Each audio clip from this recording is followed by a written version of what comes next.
मेरे विचार में जाति व्यवस्था में यह जाति की सामान्य क्रियाविधि है। अब हम अपना ध्यान इन उच्च सिद्धांतों से हटाकर हिंदू समाज में विद्यमान जाति प्रथा और उसकी क्रियाविधि की जांच में लगाएं। मैं निःसंकोच कह सकता हूं कि अतीत के रहस्यों को खोलने वालों के मार्ग में अनेक कठिनाइयां आती है और निःसंदेह भारत में जाति व्यवस्था अति प्राचीन संस्था है। इन हालात में यह और भी ज्वलंत यथार्थ है कि जहां तक हिंदुओं का संबंध है, उनके बारे में कोई आधिकारिक या लिखित संकेत नहीं है तथा भारतीयों का दृष्टिकोण ऐसा बन गया है कि यह इतिहास लेखन को मूर्खता मानते हैं क्योंकि उनके लिए जगत मिथ्या है। लेकिन ये संस्थाएं जीवित रहती है, यद्यपि चिरापुल तक इनका लिखित प्रमाण नहीं रहता और उनके रीति रिवाज व नैतिक मूल्य अर्थशेषों की भांति अपने आप में एक इतिहास है। हम अपने कर्तव्य में सफल होंगे यदि हम अतिरेक पुरुष और अतिरेक स्त्री से संबंधित समस्याओं का हिंदुओं द्वारा जो निदान किया गया है उसकी जांच करें। सही तौर पर देखने वालों व्यक्ति को हिंदू समाज की सामान्य क्रियाविधि जटिल लगे, किंतु वह स्त्रियों से संबंधित 3 असाधारण रीतियां प्रस्तुत करती है। ये हैं: सती या विधवा को उसके मृत पति के साथ जलाना। 1, 2 थोपा गया आजीवन वैधव्य, जिसके अंतर्गत एक विधवा को पुनः विवाह करने की आज्ञा नहीं है। 3 बालिका विवाह। संन्यास के बाद भी विपुर में विकट लिप्सा होती है, परंतु कुछ मामलों में यह शुद्ध मानसिक कारणों से ही संभव है। जहां तक मैं समझता हूं, आज तक इन प्रथाओं के उद्गम की कोई वैज्ञानिक व्याख्या सामने नहीं आई है। अनेक दार्शनिक सिद्धांत इन प्रथाओं की प्रतिष्ठा में प्रतिपादित किए गए हैं, परंतु कहीं से इनके उद्भव और अस्तित्व का संकेत नहीं मिलता। संति सम्मानीय है A.K. Kumar Swami Sati A defence of the eastern women in the sociological review volume 6 1913, क्योंकि यह पति पत्नी के बीच शरीर और आत्मा की संपूर्ण एकात्मकता और श्मशान से परे तक समर्पण को दर्शाती है, क्योंकि इसमें पत्नीत्व को साकार रूप दिया गया है, जैसा कि उमा ने अच्छी तरह उस समय स्पष्ट किया है जब उन्होंने कहा था, हे महेश्वर, अपने पतिदेव के लिए नारी का समर्पण ही उसका सम्मान है, यही उसका शाश्वत स्वर्ग है। भावुकता में वह आगे कहती हैं, मेरी धारणा है कि यदि आप मुझसे संतुष्ट नहीं हैं तो मेरे लिए स्वर्ग की कामना करना बेकार है। आजीवन वैधव्य क्यों सम्माननीय है मैं नहीं जानता, नहीं मुझे कोई ऐसा व्यक्ति मिला है जो इसकी प्रशंसा करता हो, हालांकि इसका पालन करने वाले अनेकानेक है। बालिका विवाह की प्रशंसा में डॉक्टर केतकर कहते हैं, एक सच्चे आस्थावान स्त्री अथवा पुरुष को विवाह सूत्र में बंधने के बाद अन्य पुरुष स्त्री से लागे नहीं करना चाहिए। इस प्रकार की पवित्रता न केवल विवाह के उपरांत बल्कि विवाह पूर्व भी आवश्यक है, क्योंकि चारित्र्य का केवल यही सही आदर्श है।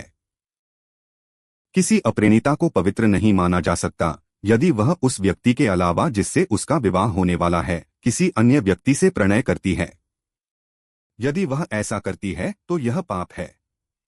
इसलिए एक लड़की के लिए यह अच्छा होगा कि कामवासना जागृत होने से पूर्व उसे यह पता होना चाहिए कि उसे किससे प्रेम करना है, तब उसका विवाह किया जाए। ऐसी हवाई और कुतर्क की बातें यह तो प्रमाणित करती हैं कि ऐसी प्रथाओं को क्यों सम्मानित किया गया, परंतु हमें यह नहीं बताती कि ये रिवाज कैसे पड़े। मेरा यह मानना है कि इनको सम्मान देने का कारण ही यह है कि इन्हें अपनाया गया। जिस किसी को भी 18वीं शताब्दी के व्यक्तिवाद का थोड़ा सा ज्ञान होगा वह मेरे कथन का सार समझ जाएगा। सदा से यह प्रथा रही है कि आंदोलनों का सर्वोपरि महत्व होना है। बाद में उन्हें न्यायसंगत बनाने के लिए और उन्हें नैतिक बल देने के लिए उन्हें दार्शनिक सिद्धांतों का संबल दे दिया जाता है। इसी तरह मैं निवेदन करता हूं कि इसी कारण इन रिवाजों की प्रशंसा की गई, क्योंकि इनके चलन को प्रोत्साहन देने के लिए प्रशंसा की जरूरत थी। प्रश्न यह है कि ये कैसे बढ़े। मेरा विचार है कि जाति संरचना में इनकी आवश्यकता थी और उनको लोकप्रिय बनाने के लिए सिद्धांतों की वैसाखी पकड़ा दी गई। हम जानते हैं कि ये रिवाज कितने क्रूर, कष्टकारी और घातक है। रिवाज साधन मात्र है, जबकि उन्हें आदर्श घोषित किया गया, परंतु यह हमें परिणामों के बारे में भ्रमित नहीं कर सकते। सरलता से कहा जा सकता है कि साधनों को आदर्श बना देना आवश्यक होता है, और इस मामले में तो खासतौर से उन्हें भारी प्रेरणा देकर उत्साहित किया जाता है। साधन को साध्य मान लेने में कोई हर्ज नहीं है, किंतु हम अपने साधन की प्रकृति नहीं बदल सकते। आप कानून बना सकते हैं कि सभी बिल्लियां कुत्ते हैं, जैसे आप किसी साधन को उद्देश्य मान सकते हैं, परंतु आप साधन की प्रकृति में परिवर्तन नहीं कर सकते। था आप बिल्लियों को कुत्ते नहीं बना सकते। ठीक ऐसे ही साधन को साध्य मान सकते हैं। इसी कारण मेरा यह कहना ठीक है कि साधन और साध्य को एकाकार कर दिया जाए, परंतु यह कैसे उचित ठहराया जा सकता है कि जाति प्रथा और सजातीय विवाह प्रथा के लिए सती प्रथा, आजीवन विधवा अवस्था और बालिका विवाह, विधवा स्त्री और विधुर पुरुष की समस्या के समाधान हैं। सजातीय विवाह व्यवस्था को बनाए रखने के लिए ये रिवाज आवश्यक हैं, जबकि सजातीय विवाह प्रथा के अभाव में जाति प्रथा का अस्तित्व बने रहना संदेहास्पद है। भारत में जाति प्रथा के प्रचलन और संरक्षण की क्रियाविधि पर विचार करते हुए अगला प्रश्न यह है कि इसकी उत्पत्ति कहाँ से हुई। इसके मूल का प्रश्न एक कड़वा प्रश्न है और जात पात के अध्ययन में इसकी दुखद अवहेलना की गई है। कुछ ने इसका समर्थन किया है और कुछ ने इस प्रश्न पर जानबूझकर पर्दा डाल दिया है। कुछ लोग समझ पाने में सफल रहे हैं कि यह जात पात का मूल कहाँ हो सकता है। वे कहते हैं यदि हम मूल के प्रति अपनी स्नेह भावना पर नियंत्रण नहीं कर सकते तो हमें उसके बहुवचन रूप अर्थात जात पात के मूल का प्रयोग करना चाहिए। वैसे भारत में जात पात के मूल के बारे में कोई उलझन पेश नहीं हुई है। जैसा कि मैं पहले कह चुका हूं कि सजातीय विवाह ही जात पात का एकमात्र कारण है, और जब मैं जाति के मूल की बात कहता हूं तो इसका अर्थ सजातीय विवाह प्रथा की क्रियाविधि के मूल से है। किसी समाज में व्यक्तियों की अतिसूक्ष्म अवधारणा को इतने शक्तिशाली ढंग से प्रचारित करना मैं गंदगी उछालना कहने जा रहा था, यह राजनीतिक ब्राह्मे कोरी बकवास है। यह बात नगण्य है कि व्यक्ति मिलकर समाज बनाते हैं। समाज सर्वथा वर्गों से मिलकर बनता है।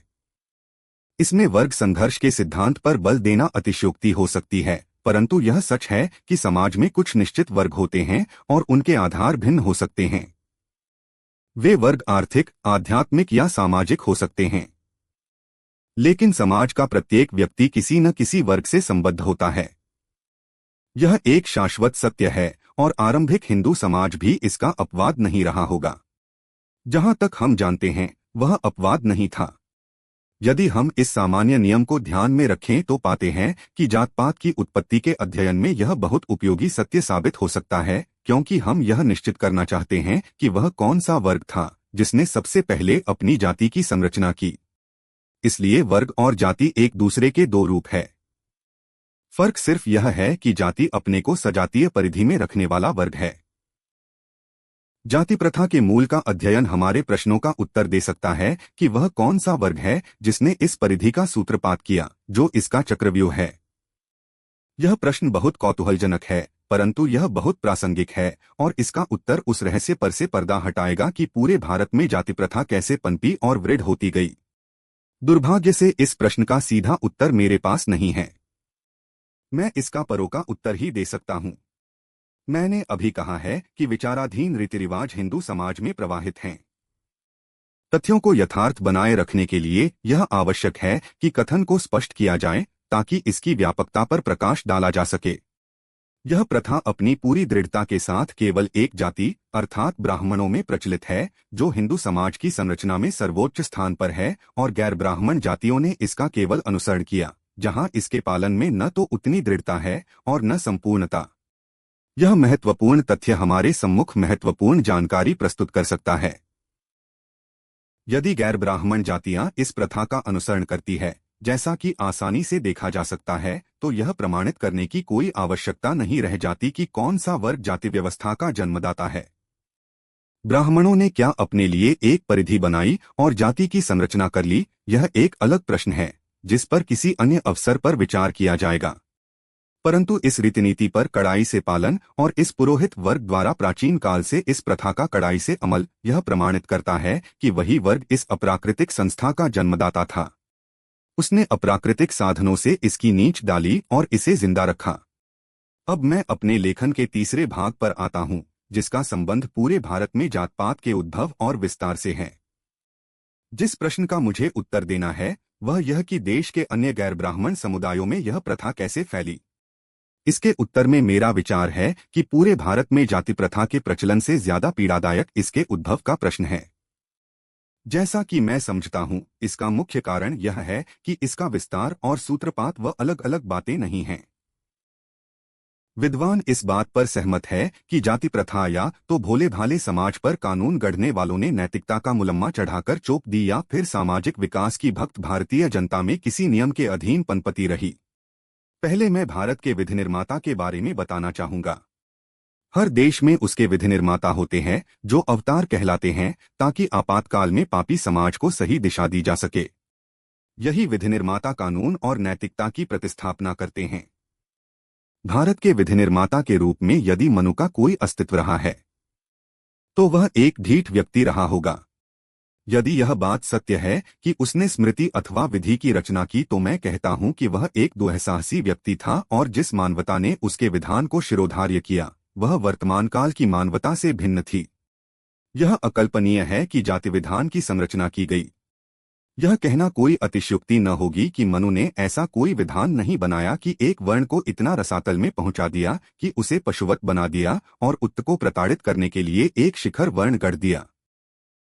यदि यह क्रूर न होता जिसने सारी प्रजा को दास बना डाला तो ऐसी कल्पना भी नहीं की जा सकती कि वह अपना आधिपत्य जमाने के लिए इतने अन्यायपूर्ण विधान की संरचना करता जो उसकी व्यवस्था में साफ झलकता है। मैं मनु के विषय में कठोर लगता हूं परंतु यह निश्चित है कि मुझ में इतनी शक्ति नहीं कि मैं उसका भूत उतार सकूं। यह एक शैतान की तरह जिंदा है किंतु मैं नहीं समझता कि वह सदा जिंदा रह सकेगा। एक बात मैं आप लोगों को बताना चाहता हूं कि मनु ने जाति के विधान का निर्माण नहीं किया और न यह ऐसा कर सकता था। जाति प्रथा मनु से पूर्व विद्यमान थी। वह तो उसका पोषक था, इसलिए उसने उसे एक दर्शन का रूप दिया, परंतु निश्चित रूप से हिंदू समाज का वर्तमान रूप जारी नहीं रह सकता। प्रचलित जाति प्रथा को ही उसने संहिता का रूप दिया और जाति धर्म का प्रचार किया। जाति प्रथा का विस्तार और उसकी दृढ़ता इतनी विराट है कि यह एक व्यक्ति या वर्ग की घूर्तता और बलबूते का काम नहीं हो सकता। तर्क में यह सिद्धांत है कि ब्राह्मणों ने जाति संरचना की। मैंने मनु के विषय में जो कहा है मैं इससे अधिक और नहीं कहना चाहता, सिवाय यह कहने के कि वैचारिक दृष्टि से यह गलत और इरादतन दुर्भावनापूर्ण है। ब्राह्मण और कई बातों के लिए दोषी हो सकते हैं और मैं निःसंकोच कह सकता हूं कि वे हैं भी, परंतु गैर ब्राह्मण अन्य जनघुमुवायों पर जाति प्रथा थोपना उनके बूते के बाहर की बात थी। अपने इस तरह के दर्शने द्वारा हो सकता है उन्होंने अपने ही तरीके से इस प्रक्रिया को पनपने में सहायता की हो, परंतु अपनी क्षमता से वे अपनी योजना कार्यान्वित नहीं करा सकते थे। चाहे कोई कितना भी गौरवशाली हो, चाहे कोई कितना ही कठोर क्यों न हो, अपने ढंग से समाज को चलाने में वह प्रशंसित तो हो सकता है किंतु यह सिलसिला ज्यादा दिन नहीं चलता। मेरी आलोचना की तीव्रता अनावश्यक लग सकती है पर मैं आपको विश्वास दिलाता हूं कि यह असत्य नहीं है। पुरातन पंथी हिंदुओं के मन में यह दृढ़ धारणा है कि हिंदू समाज किसी तरह जाति प्रथा की प्रणाली में ढल गया और यह संस्था शास्त्रों ने बनाई है। यह विश्वास केवल विद्यमान ही नहीं है बल्कि उसे इस आधार पर न्यायसंगत भी उहराया जाता है। यह स्थिति सुखद हो सकती है क्योंकि यह शास्त्रों से जन्मी है और शास्त्र गलत नहीं हो सकते। मैंने इस प्रकृति की विसंगतियों की ओर इस आधार पर ही ध्यान नहीं दिलाया है कि वैज्ञानिकता के नाम पर धार्मिक सामान्यताएं थोप दी गई, नहीं मैं उन सुधारकों का पक्षधर हूं जो इसके विरुद्ध है। यह प्रथा उपदेशों से बड़ी है और न ही उपदेश इसे उखाड़ सकते हैं। मैं इस प्रकृति की निस्सारता बताना चाहता हूं जितने धार्मिक प्रतिबंधों को वैज्ञानिक कहकर ओढ़ रखा है। इस तरह व्यक्ति पूजा का सिद्धांत भारत में जाति प्रथा के प्रचलन के निराकरण में बहुत लाभदायक साबित नहीं होता। पश्चिमी विद्वानों ने संभवतः व्यक्ति पूजा को विशेष महत्व नहीं दिया, लेकिन उन्होंने दूसरी व्याख्याओं को आधार बना लिया। उनके अनुसार भारत में जिन मान्यताओं ने जाति प्रथा को जन्म दिया ये हैं: 1. व्यवसाय, 2. विभिन्न कमावली संगठनों का प्रचालन, 3. नई धारणाओं का जन्म, 4. संकर जातियां और 5. आव्रजन।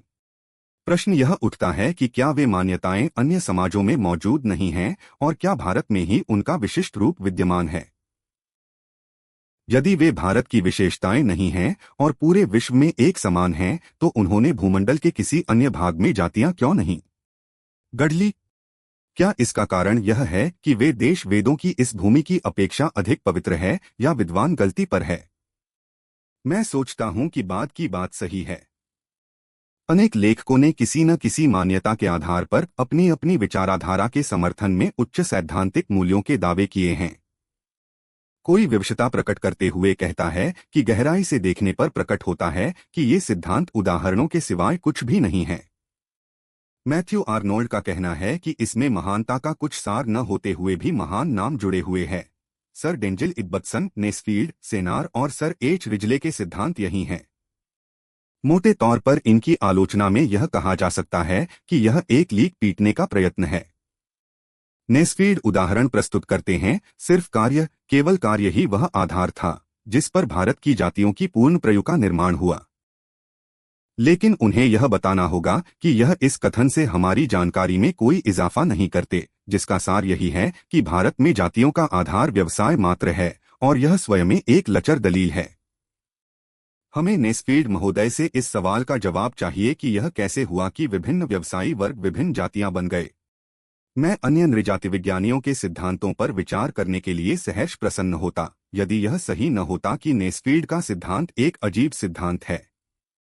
मैं इन सिद्धांतों की आलोचना जारी रखते हुए इस विषय पर अपनी बात रखना चाहूंगा कि जिन सिद्धांतों ने जाति प्रथा को विभाजनकारी नियमों के पालन की एक स्वाभाविक प्रवृत्ति बताया है, जैसा कि हर्बर्ट स्पेंसर ने अपने विकास के सिद्धांत में व्याख्या की है और इसे स्वाभाविक बताया है तथा इसे जैविक संरचना भेद कहकर लचर पुरातन पंथी शब्द जाल की धारणाओं को पुष्ट किया है या सुजन विज्ञान के आदि प्रयत्नों का समर्थन किया है, जिससे उसकी सनक का आभास विदित होता है कि जाति प्रथा अवश्य भावी है या विधिसम्मत है।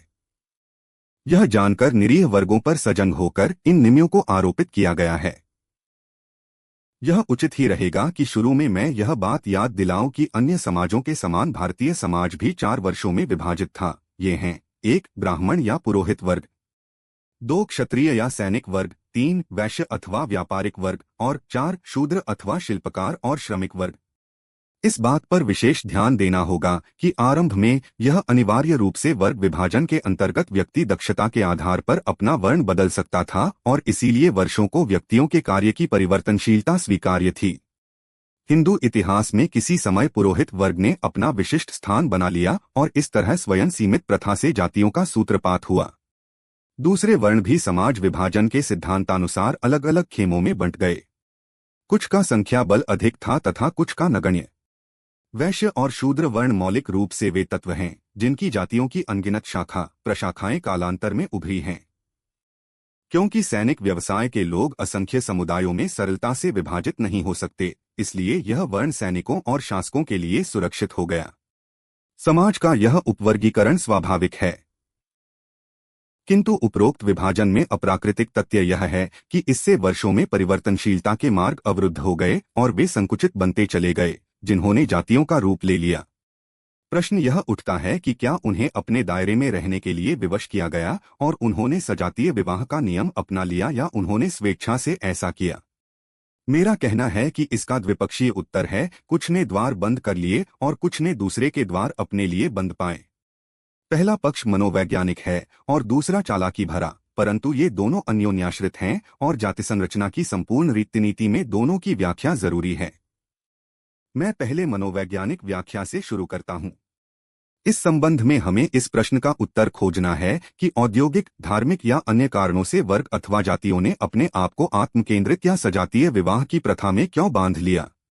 मेरा कहना है कि ब्राह्मणों के करने के कारण ऐसा हुआ। सजातीय विवाह या आत्मकेंद्रित रहना ही हिंदू समाज का चलन था और क्योंकि इसकी शुरुआत ब्राह्मणों ने की थी, इसलिए गैर ब्राह्मण वर्गों अथवा जातियों ने भी बढ़ चढ़कर इसकी नकल की और वे सजातीय विवाह प्रथा को अपनाने लगे। यहाँ यह खरबूजे को देखकर खरबूजे की रंग बदलने वाली कहावत चरितार्थ होती है। इसने तभी उपविभाजनों को प्रभावित किया। इस तरह जाति प्रथा का मार्ग प्रशस्त हुआ। मनुष्य में नकलबाजी की जड़ें बहुत गहरी होती है।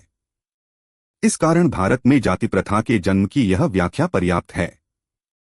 इसकी जड़ें इतनी गहरी हैं कि वाल्टर बागेहोट को कहना पड़ा, हमें यह नहीं सोचना चाहिए कि यह नकलबाजी स्वैच्छिक होती है या इसके पीछे कोई भावना काम कर रही होती है। इसके विपरीत इसका जन्म मानव के अवचेतन मन में होता है और पूर्ण चेतना जागने पर उसके प्रभावों का आभास होता है। इस तरह इसके तत्काल उदय का प्रश्न नहीं है, बल्कि बाद में भी इसका एहसास नहीं होता है। दरअसल हमारी नकल करने की प्रवृत्ति का स्रोत विश्वास होता है और ऐसे कारण हैं जो पूर्वकालीन रूप से हमें यह विश्वास कराते हैं तथा हमें विश्वास करने से विरक्त करते हैं, यह हमारी प्रकृति के अस्पष्ट भाग हैं। सरल मन से नकल करने की प्रवृत्ति पर कोई संदेह नहीं है। नकल करने की इस प्रवृत्ति के विषय को गैब्रिएल टार्ड ने वैज्ञानिक अध्ययन का रूप दिया, जिन्होंने नकल करने की प्रवृत्ति को 3 नियमों में बांटा है। उसके 3 नियमों से एक है कि नीचे वाले ऊपर की नकल करते हैं। उन्हीं के शब्दों में, अवसर मिलने पर दरबारी सदा अपने नायकों, अपने राजा या अधिपति की नकल करते हैं और आम जनता भी उसी प्रकार अपने सामंतों की नकल करती है। नकल के बारे में टार्ड का दूसरा नियम है कि चाहे आदर्श पात्र और अनुसरणकर्ता के बीच कितनी ही दूरी क्यों न हो, उनके अनुसार नकल करने की इच्छा और तीव्रता में कोई फर्क नहीं पड़ता। उन्हीं के शब्दों में, जिस व्यक्ति की नकल की जाती है वह होता है हमारे बीच सबसे श्रेष्ठ व्यक्ति या समझज्ञ। दरअसल जिन्हें हम श्रेष्ठ मानते हैं उनसे हमारा अंतर कितना ही हो, यदि हम उनसे सीधे संपर्क में आते हैं तो उनका संसर्ग अत्यंत प्रभावोत्पादक होता है। अंतर का अर्थ समाज विज्ञान के आधार पर लिया गया है। यदि हमारा उनसे प्रतिदिन बार बार संसर्ग होता है और उनके जैसे रंगढंग अपनाने का अवसर मिलता है, तो वह व्यक्ति चाहे हमसे किताने की ऊंचे स्तर का क्यों न हो, कितना ही अपरिचित हो, फिर भी हम स्वयं को उसके निकट मानते हैं। सबसे कम दूरी पर निकटतम व्यक्ति के अनुसरण का नियम प्रकट करता है कि ऊंची हैसियत वाले व्यक्ति निरंतर सहज प्रभाव छोड़ते हैं। हालांकि प्रमाणों की आवश्यकता नहीं है, परंतु अपने विचारों को पुष्ट करने के लिए मैं यह बताना चाहता हूं कि कुछ जातियों की संरचना नकल से हुई। मुझे लगता है कि यह जाना जाए कि हिंदू समाज में नकल करके जातियां बनाने की परिस्थितियां हैं या नहीं। इस नियम के अनुसार नकल करने की गुंजाइश इस प्रकार है: 1. जिस स्रोत की नकल की गई है उसकी समुदाय में प्रतिष्ठा होनी चाहिए, और 2. समुदाय के सदस्यों में प्रतिदिन और अनेक बार संपर्क होने चाहिए। भारतीय समाज में ये परिस्थितियां मौजूद हैं, इसमें कोई शक नहीं है। ब्राह्मण अर्ध देवता माना जाता है और उसे अंशावतार जैसा कहा जाता है। वह विधि नियोजित करता है और सभी को उसके अनुसार ढालता है।